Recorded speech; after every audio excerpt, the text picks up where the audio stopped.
والذين إذا فعلوا فاحشة أو ظلموا أنفسهم ذكروا الله মানুষের তো গুনাহ হয়, গুনাহ হয়, গুনাহ হবে, গুনাহ হবে।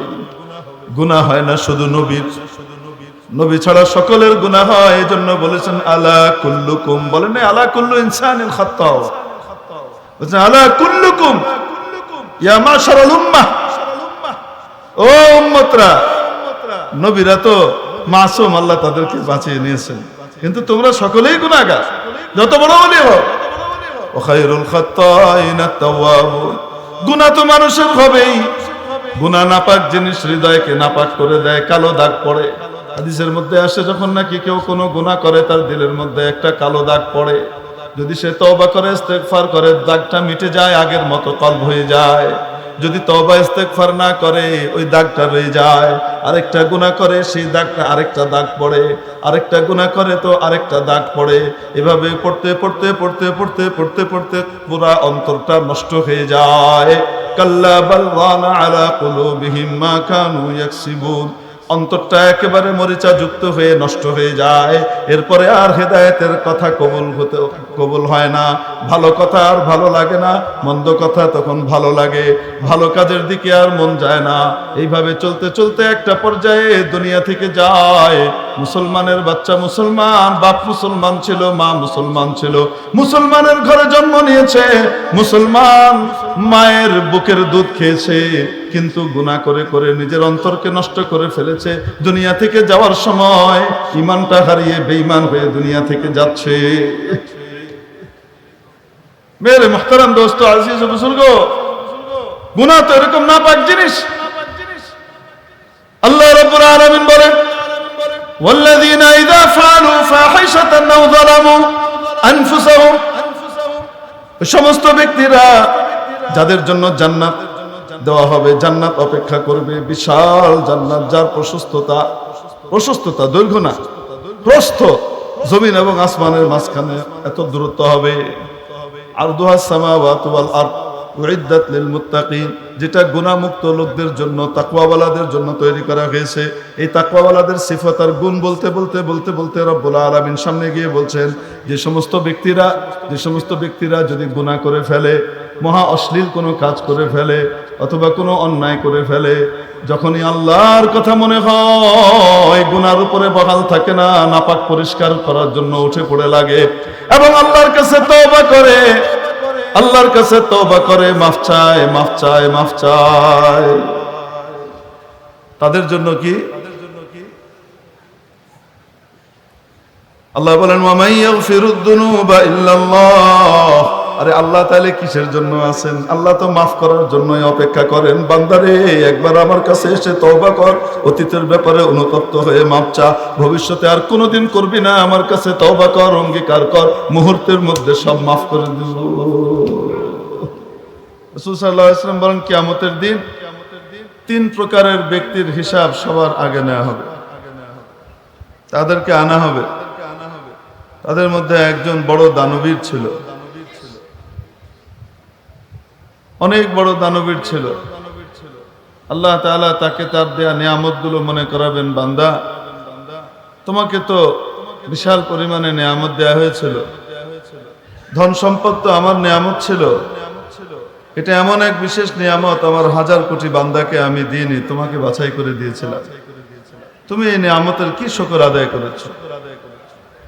ধন সম্পদের সঠিক ব্যবহার হলে এটা কিয়ামতের দিন জান্নাতে উঁচু মাকামে যাওয়ার কারণ হবে, আর এটার অপব্যবহার হলে এটা জাহান্নামে যাওয়ার কারণ হবে। যাই হোক, বলছিলাম যে ধন সম্পদ কত বড় নিয়ামত। রাসূল পাক সাল্লাল্লাহু তাআলা আলাইহি ওয়াসাল্লামের কাছে একবার কিছু সাহাবী আসলেন, গরীব।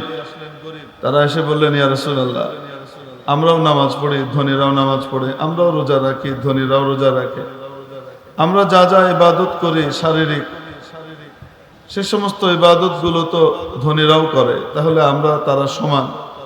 অতিরিক্ত তাদের কাছে ধন সম্পদ আছে, সেটা দিয়ে তারা আল্লাহর রাস্তায় খরচ করে, অনেক বেশি দান করে।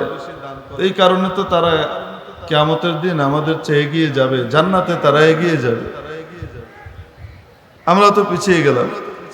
রাসূল পাক সাল্লাল্লাহু আলাইহি ওয়াসাল্লাম তাদেরকে কিছু আমল শিখিয়ে দিলেন, দিয়ে বললেন এই আমলগুলা করো, তাহলে ওরা দান করে যে সওয়াব পায় তোমরা এই আমলগুলা করে ওই সমপরিমাণ সওয়াব পেয়ে যাবা। তো তাহলে তোমরা আর পিছিয়ে থাকবে না, এগিয়ে যাবা।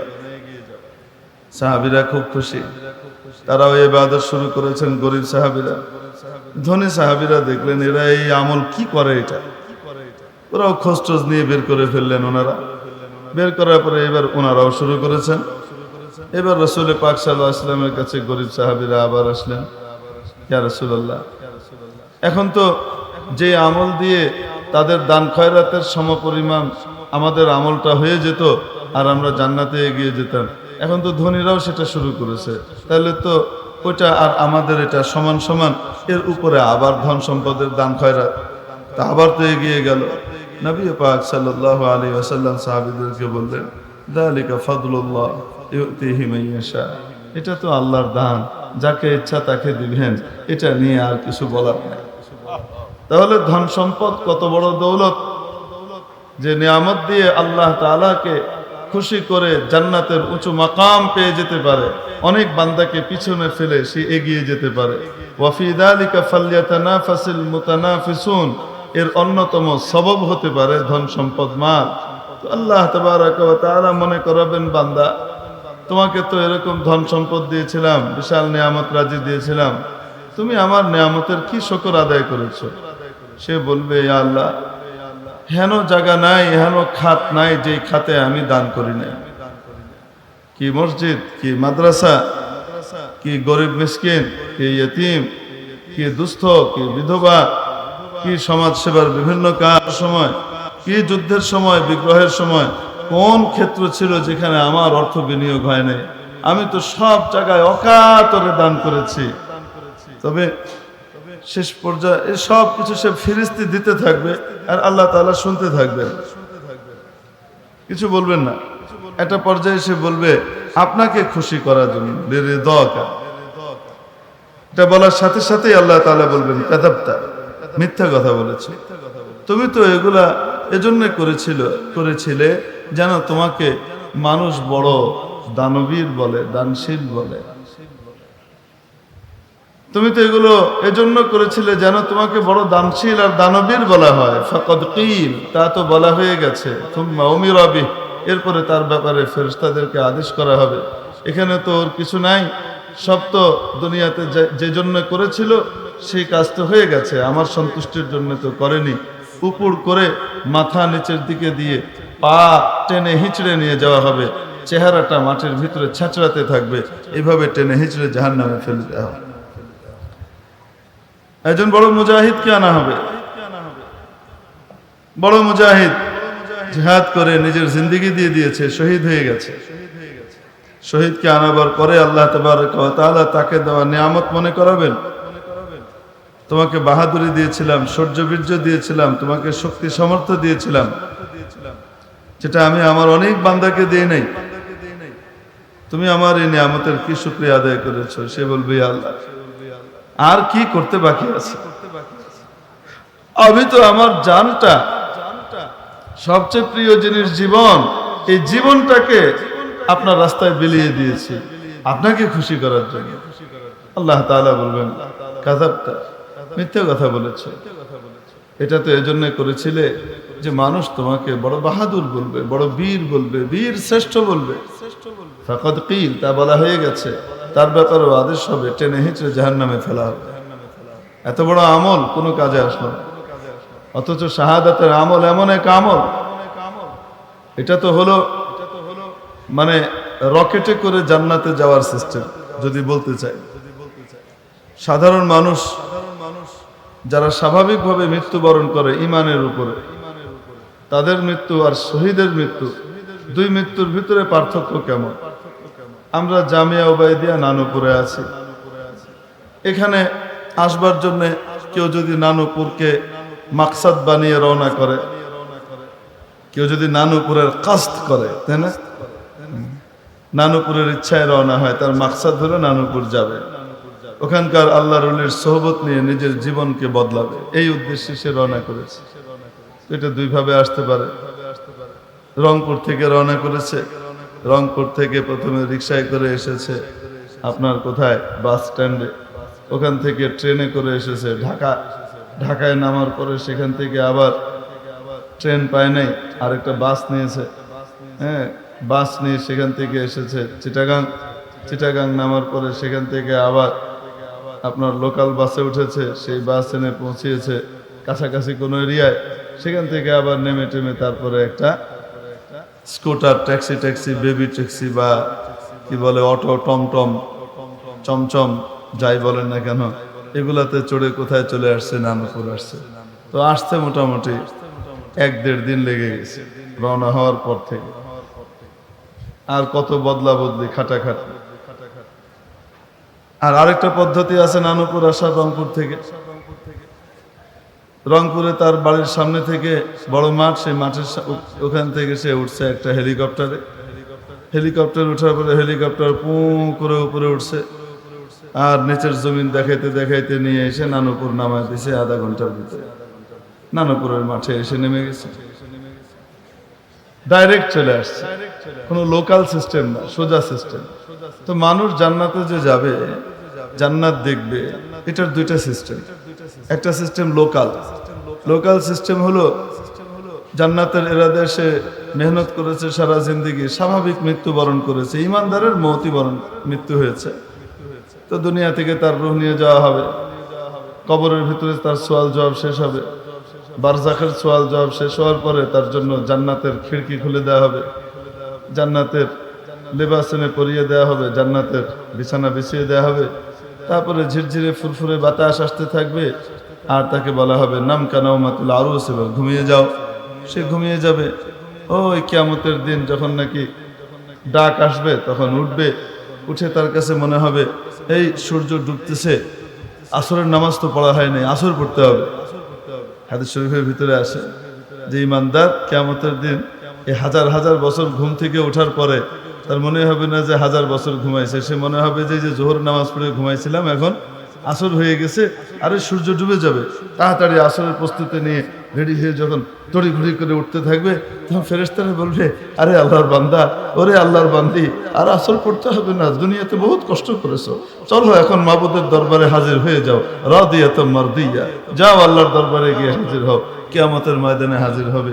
তারপরে কত হাজার বছর পার হবে আল্লাহই জানে, বিভীষিকাময় পরিস্থিতিতে নবীজির সুপারিশ শুরু হবে, তারপরে বড় সুপারিশের পরে এবার হিসাব কিতাব শুরু হবে, সেই হিসাব কিতাবের লাইন টাইন শেষ হবে, তারপরে গিয়ে জান্নাতে যাবে লোকাল সিস্টেমে।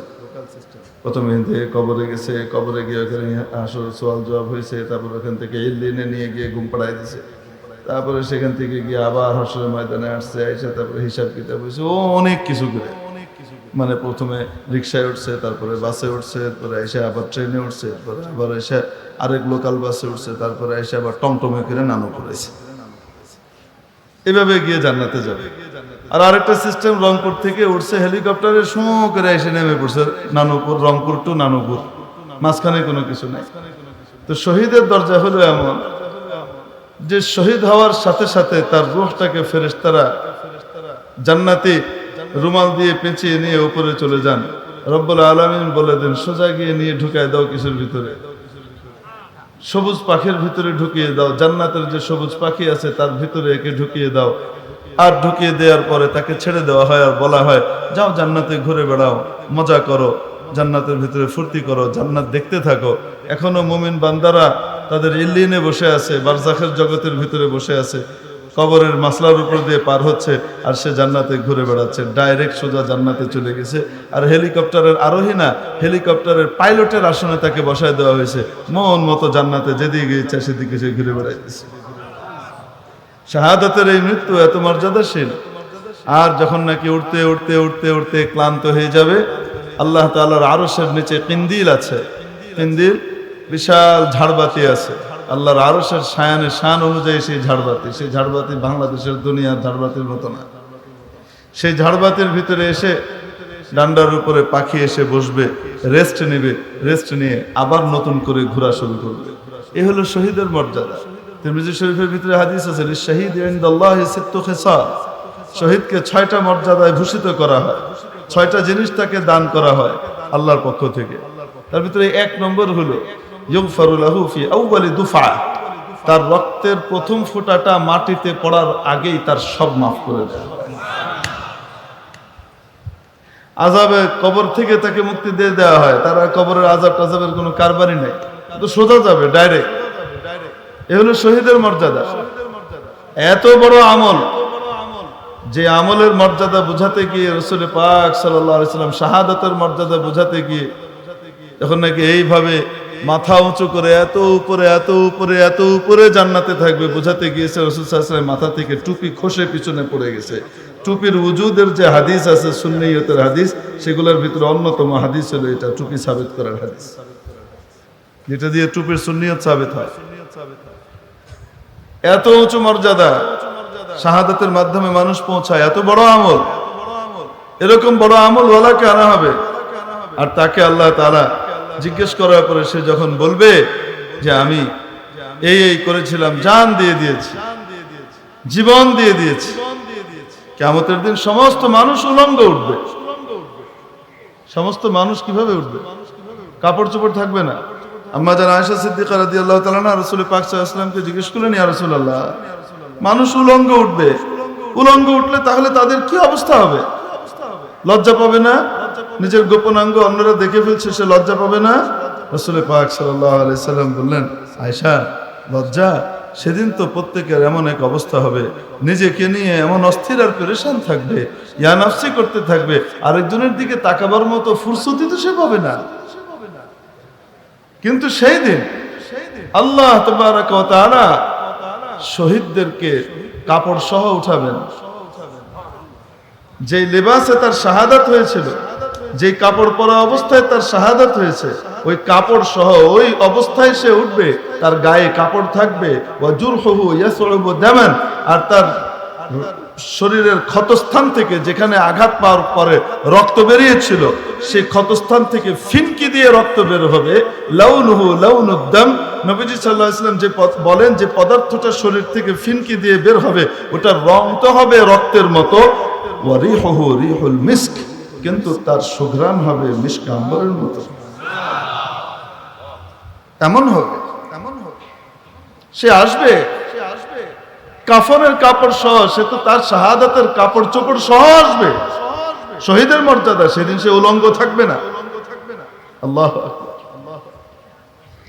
কোন এক বুজুর্গ শহীদের এই হাইয়াতকে, এই হালাতকে, হাদিসের আলোচনাগুলোকে তার শেরের ভাষায় এভাবে বলেছেন, বামাহশার গর্ব পুরসন্দম চে আওয়ার দি নমি গোয়ম, বামাহশার গর্ব পুরসন্দম চে আওয়ার দি নমি গোয়ম, শহীদ খঞ্জরে ইশকম গওয়াহে খুদ কফনদারম, শহীদ খঞ্জরে ইশকম গওয়াহে খুদ কফনদারম। কিয়ামতের দিন যদি আমাকে ফেরেশতারা জিজ্ঞেস করে, আল্লাহর সামনে পেশ করতে হবে, কি এনেছো আমলনামা আমাকে দেখাও, বের করে দেখাও। সব কিতাব হবে, আমি বলবো না।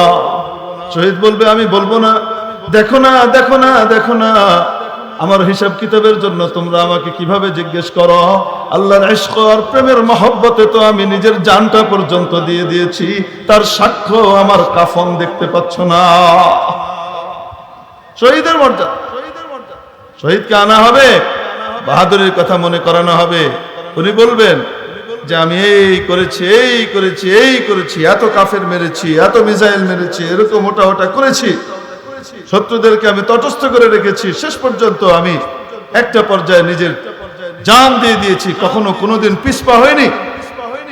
আনা মান বা শামকে রোজে জঙ্গে বিনি পুশতমান, আনা মান বা শামকে রোজে জঙ্গে বিনি পুশতমান, আমানম কন্দর মিয়ানে খাক খুবিনি সরে, কাকে জঙ্গ আরদ বখনে খেশ বাজি মি কুনাত, রোজ ময়দা ওয়াকে বুগরি জদ বখনে লস্করে।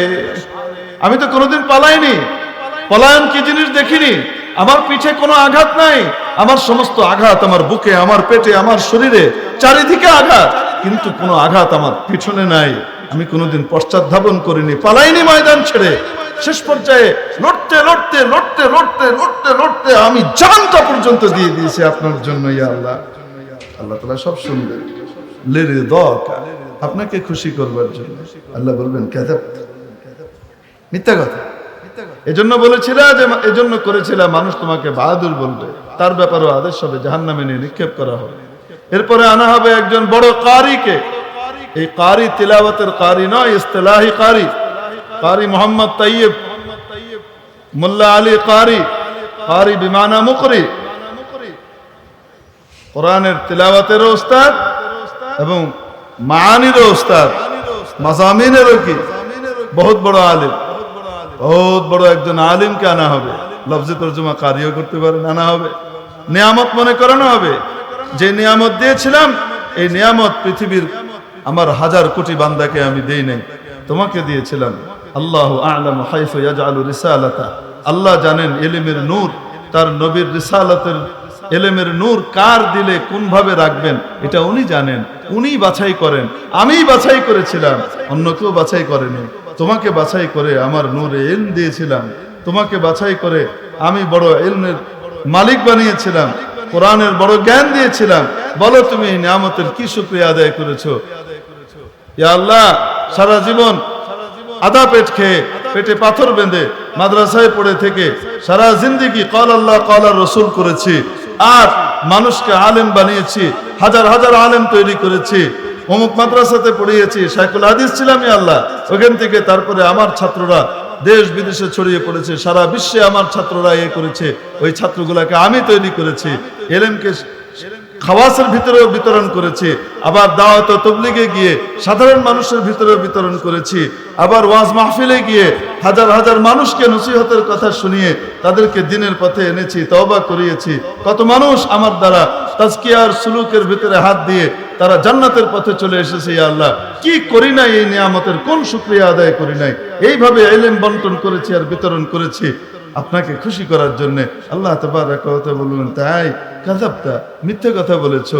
এটা তো এই জন্য করেছিলে মানুষ তোমাকে বড় কারি বলবে, বড় আলিম বলবে, বড় মুহাদ্দিস বলবে, বড় মুফাসসির বলবে, বড় শেখ বলবে, বড় মুর্শিদ বলবে, বড় আলোচক, বড় বক্তা বলবে, এজন্য করেছিলে। অতএব আজকে তোমার জন্য এখানে কিছুই নাই, তা তো দুনিয়াতে বলা হয়ে গেছে। তোমাকে তো নামজাদা অমুক অমুক অমুক নামে তোমাকে ডাকা হয়েছে, তুমি তো মাশাআল্লাহ বুক ফুলিয়ে মুখ ফুলিয়ে চলেছো, আর ওগুলোর আশায় এগুলো করেছো, তা তো হয়ে গেছে। এখানে তোমার জন্য আর কিছু নাই। অতএব তাকেও আদেশ করা হবে, তার ব্যাপারেও আদেশ দেওয়া হবে, তাকে টেনে হিঁচড়ে জাহান্নামে নিক্ষেপ করা হবে। এই সমস্ত বড় বড় আমলগুলো সব বরবাদ হয়ে যাবে, ধ্বংস হয়ে যাবে। যে আমলগুলোর একটা আমল জান্নাতের উচ্চ শিখরে আরোহণ করাবার জন্য যথেষ্ট ছিল। এই এক একটা আমল এত দামি যে একটা আমল একদম সর্বোচ্চ শিখরে তাকে আরোহণ করিয়ে দিত জান্নাতে। আর সাদাকাতু তুতফিউ গাদাবার রব, যার টাকা নাই সে বেচারা দান খয়রাত তত করতে পারে না, আর যার টাকা আছে সে যত বেশি দান করে আল্লাহর রাগ আর গুসার আগুনকে সে নিভিয়ে দেয়। কত বড় পাওয়ারফুল জিনিস ছিল তার কাছে, যেটা দিয়ে আল্লাহকে খুশি করে অত উপরে উঠতে পারতো। সব বরবাদ হয়ে গেছে। কেন? দিল নষ্ট হয়ে গেছে। তাই দিল নষ্ট হয়েছে, এজন্য সব বরবাদ। এজন্য আল্লাহ রাব্বুল আলামিন বাহিরের আবা কাবা জুব্বা কাব্বা ইত্যাদির দিকে দেখেন না, আল্লাহ তাবারক ওয়া তাআলা বাহিরের জিনিস দিকে দেখেন না। আল্লাহ তাআলা তো মানুষের রং রূপ দেখেন না, ধন সম্পদ দেখেন না। আল্লাহ তাআলা মানুষের আমল দেখেন আর তার দিল দেখেন। আমল দেখেন, আর আমল ঠিক হয়েছে কি হয় নাই এটা নির্ভর করে তার দিলের উপরে। আমল ঠিক হওয়ার জন্য আমলের বাহ্যিক রূপ হলো সুন্নতের উপরে, নবীর তরিকায় আমলটা হওয়া, আর আমলের রূহ হলো ওটার ভিতরে রিয়া সুমা ইত্যাদি থেকে নিজের আমলকে বাঁচিয়ে একমাত্র আল্লাহর জন্য আমলটা করা, ইখলাস। এটা হলো আমলের জান। মেরে মুহতারাম দোস্ত, আজিজ ও বুজুর্গ, এজন্য দিল ঠিক তো সব ঠিক, দিল নষ্ট হয়ে গেলে সব নষ্ট হয়ে যাবে। সাহাবায়ে কেরাম রিদওয়ানুল্লাহি আলাইহিম আজমাইন নিজেদের দিল পবিত্র করবার জন্য কত বড় বড় পদক্ষেপ নিয়েছেন।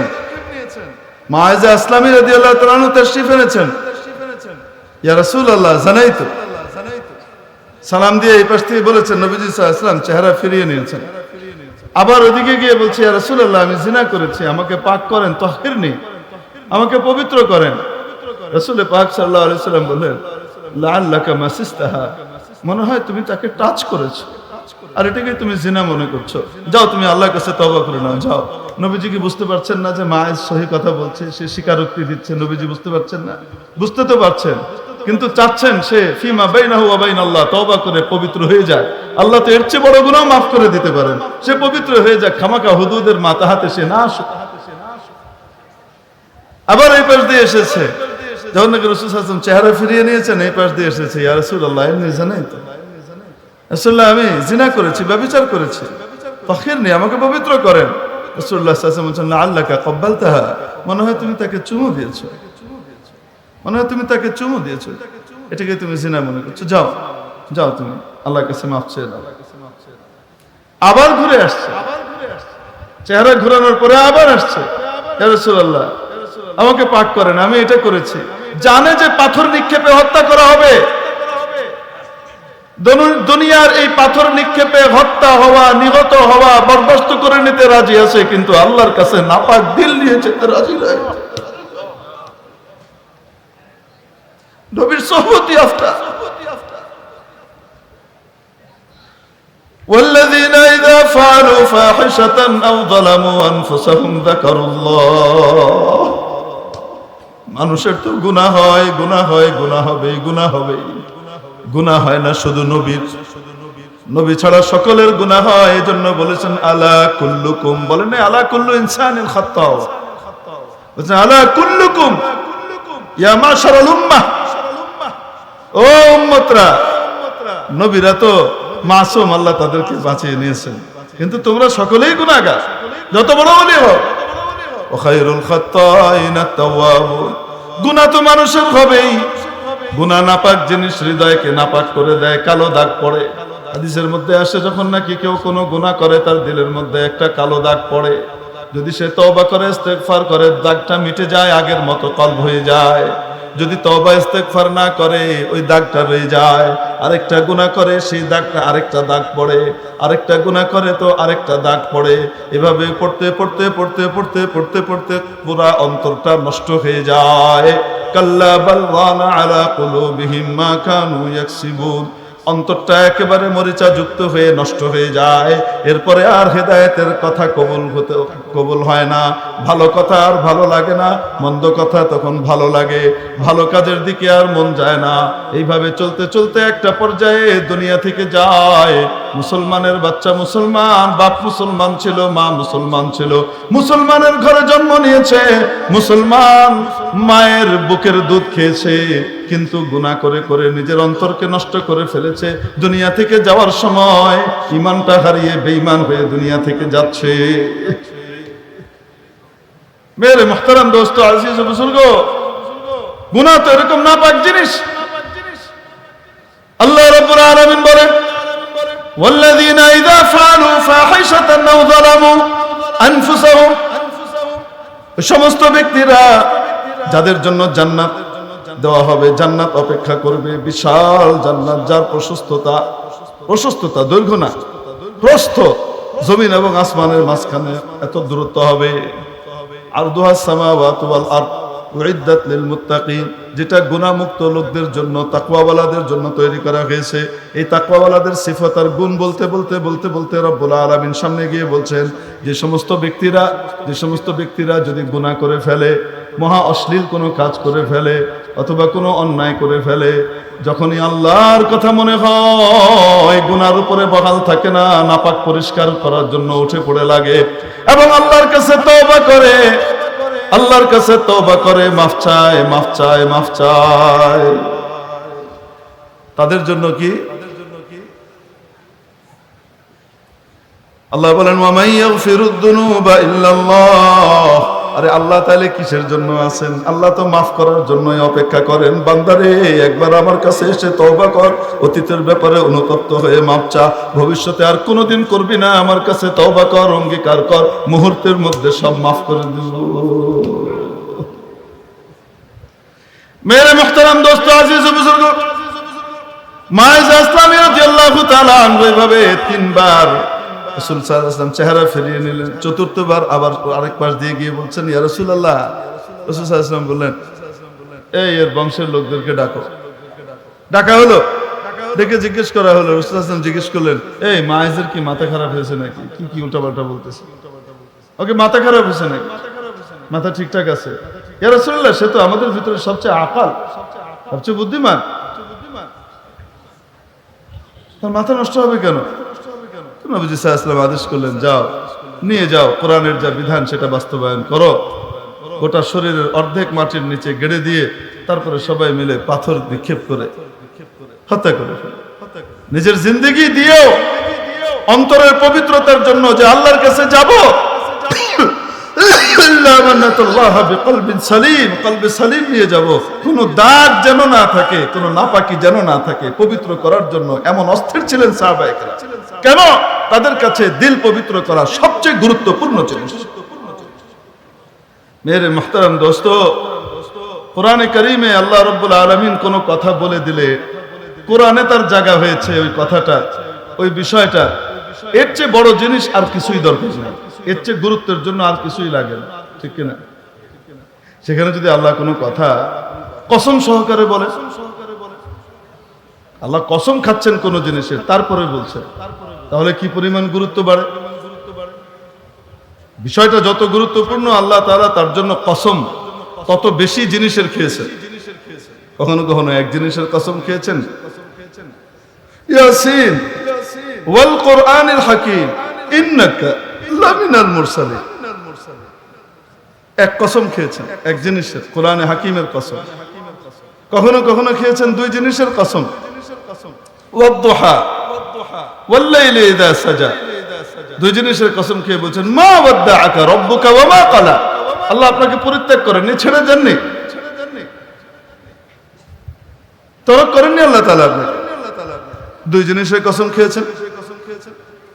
কখনো কখনো রব্বুল আলামিন তিন বিষয়েরও কসম খেয়েছেন, ওয়াল-লাইলি ইযা ইয়াগশা ওয়ান-নাহারি ইযা তাজাল্লা ওয়া মা খালাকায যাকারা ওয়াল-উনসা ইন্না সা'য়াকুম লাশাত্তা। কখনো কখনো চার জিনিসের কসম খেয়েছেন, ওয়াস-সামাই যাতিল বুরুজ ওয়াল-ইয়াউমিল মাওউদ ওয়া শাহিদ ওয়া মাশহুদ। চার জিনিসের কসম খেয়ে বলছেন, কুতিলা আসহাবুল উখদুদ, হত্যা করা হয়েছে। চার জিনিসের কসম খেয়েছেন।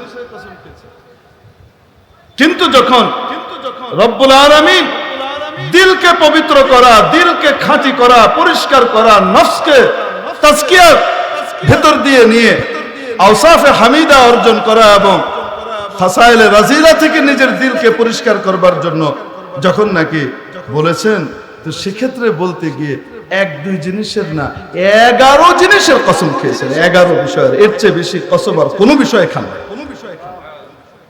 ওয়াশ-শামসি ওয়া-দুহাহা ওয়াল-কমারি ওয়া মা ইযা তালাহা ওয়ান-নাহারি ইযা জাল্লাহা ওয়াল-লাইলি ইযা ইয়াগশাহা ওয়াস-সামাই ওয়া মা বানাহা ওয়াল-আরদি ওয়া মা তাহাহা ওয়া নাফসিন ওয়া মা সাওয়াহা।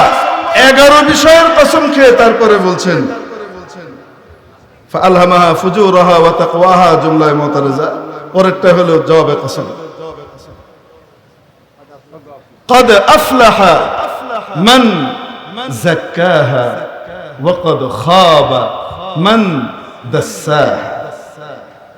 যে দিলকে পরিষ্কার করে ফেললো, পবিত্র করে ফেললো, সে কামিয়াব হয়ে গেল, সে সফলকাম হয়ে গেল। আর সে খায়েব ও খাসির হয়ে গেল, সে ধ্বংস হয়ে গেল, সে ক্ষতিগ্রস্ত হয়ে গেল যে এটাকে নষ্ট করে ফেলল। মেরে মুহতারাম দোস্ত, এই দিল সাফ করবার জন্য সাফ দিলওয়ালার মানুষের সোহবতে আসা লাগে। আল্লাহওয়ালার সোহবতে আসলে, আল্লাহওয়ালার সোহবতে নিজেকে এনে বিলিয়ে দিলে তারপরেই এই দিল সহি হয়, সোজা হয়। এমনি এমনি মানুষ আল্লাহওয়ালা হয় না যতক্ষণ পর্যন্ত নিজেকে কোনো আল্লাহওয়ালার জুতা না বানায়। খুদ বখুদ কা মিলনা শুদ মৌলায়ে রূম, তা গোলামে শামস তবরেজ নশদ। শামস তবরেজ রহমতুল্লাহ আলাইহ, ওনার শেখ ছিলেন হযরত রুমি রহমতুল্লাহ আলাইহ, শেখ ছিলেন শামস তবরেজ। উনি বলেন শামস তবরেজের জুতা হওয়ার আগ পর্যন্ত আমি আজকে যে মর্যাদা পেয়েছি এটা এমনি এমনি পাইনি, জুতা হওয়ার পরে পেয়েছি। কালারা বুগজার মর্দে হাল শো, পেশে মর্দে কামেলে পামাল শো। দিলকে যদি পবিত্র করতে চাও, যদি মুজাক্কা হতে চাও, পবিত্র সত্তার অধিকারী হতে চাও, প্রশ্ন এগুলা বাদ দিয়ে, সবকিছু বাদ দিয়ে, কি কেন এগুলা বাদ দিয়ে সবকিছু ছেড়ে দিয়ে সোজা আল্লাহওয়ালার জুতা হয়ে যাও। আল্লাহওয়ালার সোহবত মানুষকে অমানুষ থেকে ফেরেশতার উপরে মর্যাদায় নিয়ে যায়। আল্লাহ তাবারক ওয়া তাআলার বড় করম, বড় রহম, বড় দয়া যে রব্বুল আলামিন আমাদেরকে এরকম এক তাজকিয়ার হসপিটালে, হৃদয়ের হসপিটালে, কলবের হসপিটালে আমাদেরকে আসবার তৌফিক দান করেছেন। নানুপুর এটা শুধুমাত্র একটা মাদ্রাসা নয়, দার মাদ্রাসা খানকা দিদাম, দার মাদ্রাসা খানকাহে দিদাম। মাদ্রাসার ভিতরে তো একটা খানকাও দেখে আসছে। একদিকে ক্বাল আল্লাহ ক্বাল রাসূল, এটার জাহিরি হালত চলতেছে, আরেক দিক থেকে দিলের ভিতরে ক্বাল আল্লাহ ক্বাল রাসূল পরিষ্কার ভাবে বসে যাচ্ছে, তার নূর বসে যাচ্ছে, একই সাথে চলতেছে। দারুল উলুম দেওবন্দের ব্যাপারে এই কথা আল্লাহ ওয়ালারা গিয়ে বলে আসছে। যেমন এক মাদ্রাসা দেখে আসছি, যে মাদ্রাসা শুধু মাদ্রাসা না, সেখান থেকে আলেমও হয়, আরিফ বিল্লাহ তৈরি হয়। একসাথে যখন ফারেগ হয় তখন আলেমও হয়ে গেছে, আরিফ বিল্লাহ হয়ে গেছে, আল্লাহ ওয়ালা হয়ে গেছে। নানুপুর তো সেই মার্কাজ, সেই খানকা, সেই জায়গা, যে এক জায়গার ভিতরে অল ইন ওয়ান। কি তালিম সেটাও এখানে, কি তাজকিয়া সেটাও এখানে, কি খেদমতে খালক মানুষের জন্য, সমাজ সেবার জন্য এগিয়ে যাওয়া আল মানহাল সেটাও তো নানুপুরে। কোন জিনিস দরকার, যে জিনিস রাসূল পাক সাল্লাল্লাহু আলাইহি সাল্লাম করে গিয়েছিলেন, আর সেগুলা নানুপুর ওয়ালারা করতেছে না। আর যদি কোনো জায়গাতে জিহাদ ফি সাবিলিল্লাহর জরুরত পড়তেছে, সেটার ভিতরেও সেখানে অবদান আল্লাহ পাক তাদের দ্বারা রাখাইতেছেন। সুবহানাল্লাহ। এরকম শেখে কামেল পাওয়া খুব সহজ জিনিস না, যে ইসলামের হার শোবাকে একসাথে নিয়ে চলার জন্য চেষ্টা করতেছে, এটা খুব কম। ওয়া কালিলুম মাহুম, ওটা বাংলাদেশে খুঁজলে বহুত কম পাওয়া যায়। যে হারফনি, হার লাইনের মেহনত আছে, জামিয়াত আছে, এটা খুব সাধারণ জিনিস না। আল্লাহ তাবারক ওয়া তাআলা এই মার্কাজে আশাকে, আমাদের এই আশাকে কবুল করে নেন। আল্লাহ ওয়ালার নজর এবং সোহবতকে নেওয়ার তৌফিক নসিব করেন। হযরত ওয়ালার সোহবত দ্বারা আমাদেরকে মুস্তাফিদ হবার তৌফিক দান করেন। আল্লাহ ওয়ালার নজর, নজরের দাম, নজরের দামটা কি? নজরের দামটা কি? আল আইনু হাক্কুন। নবীজি সাল্লাল্লাহু আলাইহি সাল্লাম বলেছেন নজর লাগে, নজর। এখানে উদ্দেশ্য বদ নজরের কথা বলা হচ্ছে। এই যে বলেন যে লাউটা কত সুন্দর রে, তারপরের দিন এই লাউয়ের মোটার ভিতরে পছন্দ হলো, হয় কি হয় না? ওয়াও, বাবুটা কি চমৎকার, একদম পুতুলের মতো, তারপরের দিন ডায়রিয়া শুরু হয়ে গেছে। আরে কয় না কেন? আমরা কই চোখ লাগে, হ্যাঁ নজর লাগে, কই না? আমরা বলি কি বলি না? এটা লাগে। বদ নজর যদি লাগে তো নেক নজর লাগে না? আরে জানোয়ারের নজর যদি লাগে, জানোয়ারেরও নজর লাগে। জানোয়ারের নজরের ভিতর আল্লাহ কি পাওয়ার দিয়ে রেখেছেন। কচ্ছপ আছে না? কচ্ছপ, কচ্ছপ বাচ্চা ফুটায় কিভাবে? কিভাবে বাচ্চা ফুটায়? কচ্ছপ পাড়ের ভিতরে তীরে নিরাপদ একটা জায়গাতে ডিম পাড়ে, ডিম পেড়ে সে পানিতে চলে যায়, নিরাপদ একটা মানে নির্ধারিত একটা দূরত্বে যায়। দূরত্বে গিয়ে সে এমন একটা জায়গায় অবস্থান নেয় যেখান থেকে সূর্যের আলো তার চোখের উপরে পড়বে, মা কচ্ছপ, আর এই চোখের রিফ্লেক্ট ওখানে গিয়ে ডিমের উপরে পড়বে। মানে সূর্যের আলো এখানে পড়বে, আর এখান থেকে ত্রিভুজ হয়ে গিয়ে মায়ের চোখ থেকে কোথায় পড়বে? এমন জায়গায় অবস্থান নেয় যে সূর্যের আলো এখানে পড়বে, আর মা তাকিয়ে থাকে কোন দিকে? ডিমের দিকে। এই তাকানো থেকে এই তাতে আল্লাহ তাআলা কচ্ছপের বাচ্চা ফুটান। তো প্রাণীর চোখের ভিতরে পাওয়ার আছে, আল্লাহ ওয়ালার চোখে পাওয়ার নাই, নেক নজর নাই। হযরত নাজমুদ্দিন কুবরা রহমতুল্লাহ আলাইহি বিখ্যাত বুজুর্গ ছিলেন, আল্লাহর ওলি ছিলেন। হযরত নাজমুদ্দিন কুবরা রহমতুল্লাহ আলাইহি ফজরের নামাজের পরে মুরাকাবা মুশাহাদা করতেন, জিকির আজকার করে একদম ইশরাক করে বের হইতেন। তো একদিন বের হয়েছেন, বের হবার পরে হঠাৎ ওনার নজর পড়েছে, প্রথম নজরটা পড়েছে একটা কুকুরের উপরে। কুকুরটা ওনার দিকে এরম করে তাকিয়েছে, আর ওই কুকুরের দিকেই চোখাচোখি হয়েছে, উনি কুকুরের দিকে তাকিয়েছেন। এরপর থেকে আল্লাহর আজীব কুদরত, যে এই কুকুর যেখানে যেত সেই জায়গাতে সমস্ত কুকুররা, এলাকার কুকুররা এসে তার সামনে হাত জোড় করে চুপ করে বসে থাকে। এক নজর ফরমা কে মুস্তাসনা শওয়াম জবনায়ে জিন্স, এক নজর ফরমা কে মুস্তাসনা শওয়াম জবনায়ে জিন্স, সবকে শুদ মঞ্জুর নজমুদ্দিন সগারা সরওয়ারাস। ও আল্লাহর ওলি, আমাদের দিকে একটু আপনার তাওয়াজ্জুহ নেক নজর দিন, যেন আমি আমার সমগোত্রীয়দের থেকে পৃথক হয়ে যেতে পারি। যেমন ওই কুকুর, যেই কুকুর সমগোত্রীয় কুকুরদের চেয়ে সম্পূর্ণ অনন্য, এক আলাদা বৈশিষ্ট্য অর্জন করেছিল, এক মর্যাদা লাভ করেছিল, যেই কুকুর হযরত নাজমুদ্দিন কুবরার নজরে আফতা হয়েছে। এই জন্য আল্লাহ ওয়ালার সোহবত বড় গনিমত। যার উপরে নজর পড়বে তার জিন্দেগি বনে যাবে।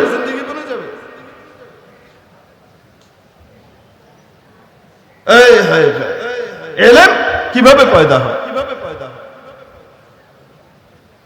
না কিতাবों से, না ওয়াজों से, না ज़र से पैदा। না কিতাব দিয়ে ইলমের নূর আসে।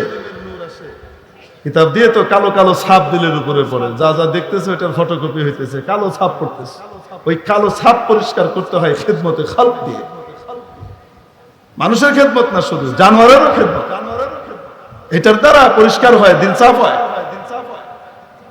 তো কালো কালো ছাপ পড়ে, না কিতাবों से, না ওয়াজों से, না ज़र से, না টাকা পয়সা দিয়ে পায়দা।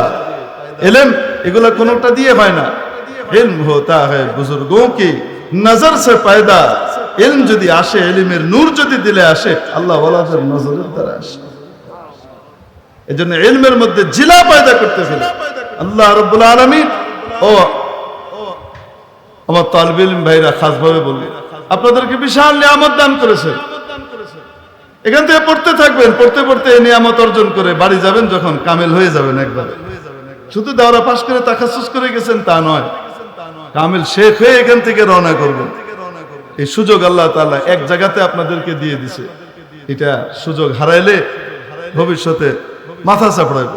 মানুষ নাই দুনিয়াতে। এখন কহতুর রিজাল বলতেন আমাদের ওলামায়ে কেরাম, এখন কহতুর রিজাল না, এখন তো ফকদুর রিজাল হচ্ছে। লোকই নাই। আল্লাহ তাআলা দিচ্ছেন, কদর করার তৌফিক আল্লাহ তাআলা আমাদেরকে নসিব করেন। আল্লাহ তাআলা হযরতের নেক হায়াত দারাজ করেন এবং এই মাদ্রাসাকে দিন দুগুণে রাত চৌগুণে তরক্কি এনায়েত করেন। আকাবিরিনের ফয়জ দ্বারা মালামাল করেন। ওয়া আখিরু দাওয়ানা আলহামদুলিল্লাহি রাব্বিল আলামিন।